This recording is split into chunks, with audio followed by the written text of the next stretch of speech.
ஹரிஹி ஓம். கண்ணன் கழலினை நன்னும் மணமுடையீர் என்னும் திருநாமம் தின்னம் நாரணமே. ஸ்ரீ ஆண்டாள் அடியார்குழாம் சேலத்திலே முதல் முறையாக லோகக்ஷேமத்திற்காக நடத்தக்கூடியதான ஸ்ரீமத் பாகவத சப்தாகம் பாராயண ஞான யஜ்ஞ அழைப்பிதழ் தொடர்ந்து 7 நாட்களும் தினசரி காலை முதல் இரவு வரை ஸ்ரீமத் பாகவத மூல பாராயணமும் சொற்பொழிவும் நடைபெறும். ஸ்ரீமத் பாகவதம் வேதவியாசராலே அருளப்பெற்றது. சுகபிரம்ம ரிஷி பரீட்சித்து மகாராஜாவிற்கு உபதேசம் பண்ணி அருளினதான இந்த பாகவதம் நைமிஷாரண்யத்தில சுக்தால் என்று சொல்லப்படக்கூடிய இடத்துல இன்றைக்கும் மிகவும் விசேஷமாக பாராயணம் செய்யப்படுகிறது.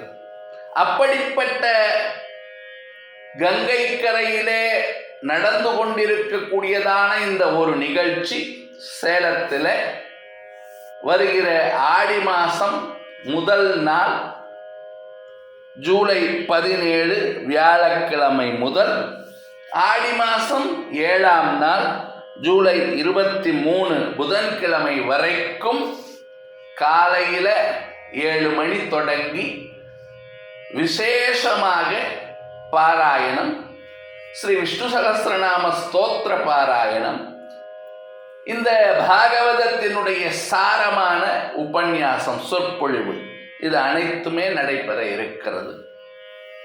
சேலம் செவ்வாய்ப்பேட்டையிலே இருக்கக்கூடிய பிரசித்தி பெற்ற ஸ்ரீ ருக்மணி சமேத ஸ்ரீ பாண்டுரங்கநாத சுவாமி தேவஸ்தானத்தினுடைய பக்கத்தில் இருக்கக்கூடிய ஸ்ரீ ரெங்கா மஹாலில் இந்த நிகழ்ச்சி சீரும் சிறப்புமாக நடைபெற இருக்கிறது. ஒவ்வொரு நாளும் மாலையில் 6 மணிக்கு, சரியாக மாலை 6 மணிக்கு சேலத்தில் இருக்கக்கூடிய பிரசித்தி பெற்ற குழுவினர் ஸ்ரீ விஷ்ணு சகஸ்ரநாம ஸ்தோத்திர பாராயணம் செய்ய இருக்கிறார்கள். 6:45 மணிக்கு, சரியாக மாலை 6:45 மணிக்கு பிரசித்தி பெற்ற சொற்பொழிவாளர்கள் உபன்யாசம் செய்ய இருக்கிறார்கள்.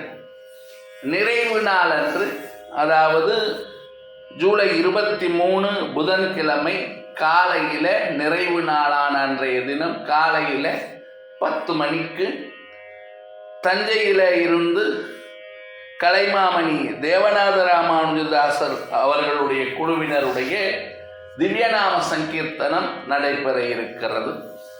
தினசரி காலையில் திருப்பல்லாண்டு, திருப்பள்ளி எழுச்சி, திருப்பாவையோடு இந்த நிகழ்ச்சி தொடங்குகிறது. பிரசித்தி பெற்ற இந்த பாகவத பாராயணக்காரர்கள் தங்கள் குழுவோடு வந்திருந்து காலையில் 9 மணி தொடங்கி பகல் 1 மணி வரைக்கும், பிறகு 2 மணியில தொடங்கி மாலை 5 மணி வரைக்கும் ஸ்ரீமத் பாகவத மூல பாராயணம் செய்ய இருக்கிறார்கள். தெய்வீகமான பரம பவித்திரமான இந்த நிகழ்ச்சியில அனைவரும் பங்கு கொள்ள வேண்டும். அனைவரும் வருக வருக என்று அழைக்கிறோம். இந்த நிகழ்ச்சிக்கு குடும்ப சங்கல்பம் என்று சொல்லி ரூபாய் 700 நன்கொடையாக வைத்திருக்கிறோம். தங்களுடைய குடும்ப உறுப்பினர்களுடைய பெயர், நட்சத்திரம் அனைவற்றையும் சொல்லி சங்கல்பம் செய்து கொள்ளலாம். இந்த நிகழ்ச்சியினுடைய செலவுகளை ஈடு செய்கின்ற வகையில் இந்த ஞான யஜ்ஞத்தினுடைய